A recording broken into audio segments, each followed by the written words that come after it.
स्वागत है जीवित परमेश्वर की जीवित हजूरी में। आमीन।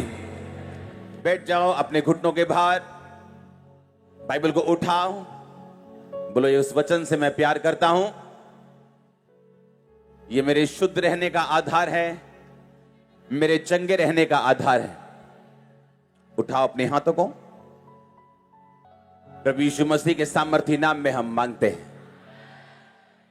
परमेश्वर ने आपको ग्रेट होने के लिए बुलाया है, इसमें कोई शक नहीं। मसीह में की गई मेहनत कभी व्यर्थ नहीं जाती। आपका चर्च आना, आपका परमेश्वर को मानना, आपका प्रेयर करना, वो आमीन बोलना व्यर्थ नहीं होगा। लोग सोचते हैं कि मैं ग्रेट कैसे बन सकता हूं, मैं तो 10वीं पास हूं।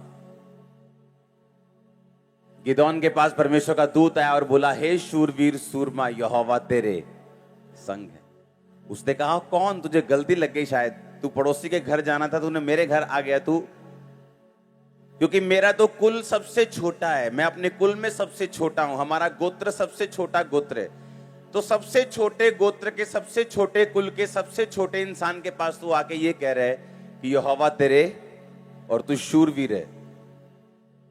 आप इस तरह अपने आप को देख सकते हैं, जिस तरह आपकी लाइफ चल रही है, जिस तरह का आपका बैकग्राउंड है, जिस तरह के घर में आप पैदा हुए हैं, लेकिन परमेश्वर आपको ऐसा देख रहा है जैसा आप कल होंगे, और वो आपको ग्रेट देख रहा है।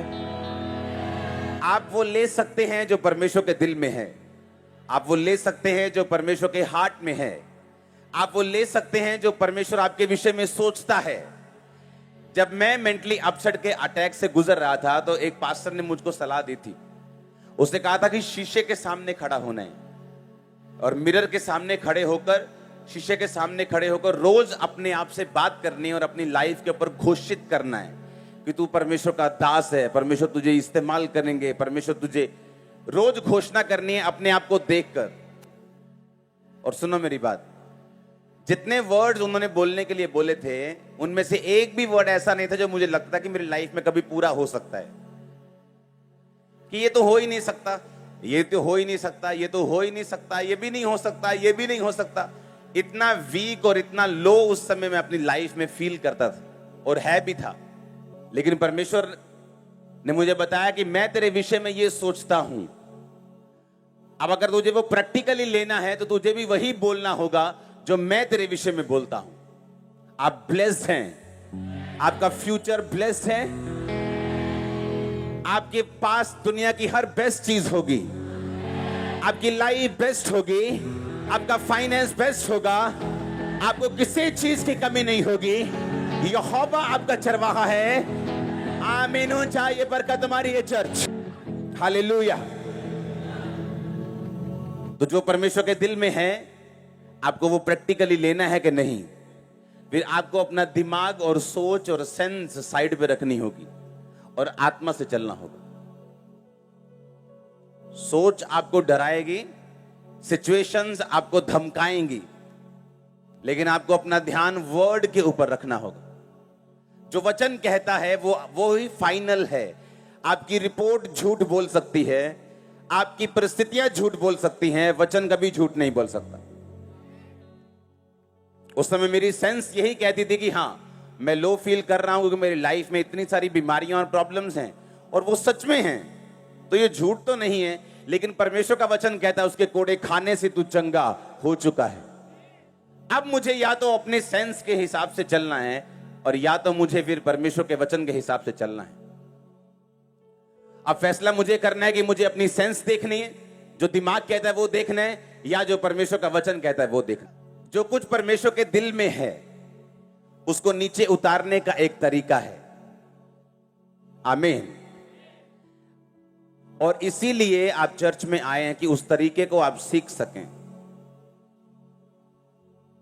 हम चर्च में इसलिए नहीं आए कि हम क्रिश्चियन हैं और हमें एक आज्ञा मिली है कि संडे के संडे चर्च जाना है, तो इसीलिए हम चर्च में आए हैं।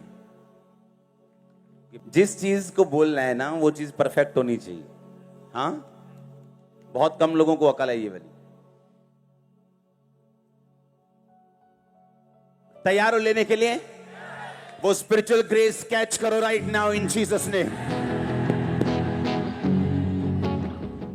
अब परमेश्वर के दिल में क्या है?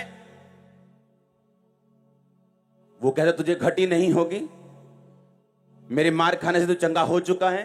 उसने तुझे ग्रेट होने के लिए बुलाया। उसने कहा क्या तुम नहीं जानते कि मैंने जगत के निर्बलों को, तुच्छों को, गरीबों को, बीमारों को चुन लिया कि जो अपने आप को कुछ समझते हैं उनको शर्मिंदा करें। हालेलुया।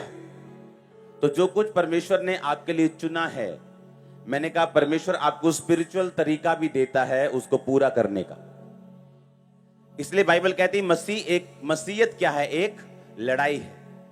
तुम मसीह में हो तो लड़ाई के नीचे हो, और हमारी लड़ाई शैतान के साथ नहीं, किसी पार्टी के साथ नहीं, किसी धर्म के साथ नहीं, किसी समाज के साथ नहीं, किसी मिशन के साथ नहीं, बल्कि शैतान के साथ। और परमेश्वर ने कहा कि मेरे सारे हथियार बांध लो ताकि तुम बुरे दिनों का सामना करके सब कुछ पूरा करके स्थिर रह सको। हालेलुया। अब परमेश्वर आपको हथियार भी देता है, वो आपको तरीका भी देता है इसको समझने का। 2004 में जब मेरे को मेंटली अपसेट के अटैक हो रहे थे, तो देखो परमेश्वर ने मुझे कोई ऐसा केस नहीं था जो मुझसे मैच करे, या मुझे ऐसी कोई टेस्टिमनी नहीं मिल रही थी जो मेरे साथ मैच कर सके कि मैं भाई मेरे को भी ये प्रॉब्लम थी, तू ऐसा कर ले तू ठीक हो जाएगा। एक भी नहीं। और मेरी प्रॉब्लम क्या थी कि शैतान एक क्वेश्चन लेके आता था और मेरे दिल में डालता था, और उसके बाद मैं उस पर बहस करता था दिल में ही। और इस वजह से मेरा डिप्रेशन बढ़ता जा रहा था, क्योंकि हर वक्त मैं अंदर सोचता रहता था और शैतान की बातों का जवाब अंदर मन में देता था। जबकि बाइबल कहती है शैतान जब आपके दिमाग में कोई क्वेश्चन डाले, उसका जवाब दिल में नहीं मुंह पे होना चाहिए। और यह बात समझने में मुझे टाइम लगा। और फिर एक दिन जब मैंने वचन पढ़ा तो वचन में लिखा था, अपने मन की बातें खोलकर यहोवा से कहे। और ये मेरे लिए एक दवाई थी। सुनो, अपनी मन की बातें खोलकर किससे कहे? कि अपने मन में उधड़ बिन लगा रहे। तो पवित्र आत्मा ने मुझे समझाया कि आज के बाद जब भी शैतान तेरे पास आए तो मन में उसके साथ कभी भी बहस नहीं करनी, उसे बोलकर बताना है। और जो भी तेरे को दिक्कत हो उसे खोलकर शब्दों में पूरी तरह से फीलिंग समेत परमेश्वर को बताना है। वो दिन था और आज दिन है, कोई डिप्रेशन नहीं। लेकिन इसे सीखने में मुझे शायद कितनी बार 40 रोजे लगे होंगे, कितनी प्रेयर लगी होगी, कितना मैंने रोया होगा, कितना सीखा होगा, कितना इंटरनेट पे ढूंढा होगा। परमेश्वर ने वो जेन्युइननेस देखी, परमेश्वर ने वो हार्ट देखा कि ये छूटना चाहता है और मेहनत कर रहा है, और परमेश्वर ने छुटकारा किया। आप समझ रहे कि नहीं? तो परमेश्वर आपको आत्मिक हथियार भी देगा कि आप लोग उस सिचुएशन से छूट सकें जो आपको तंग कर रही,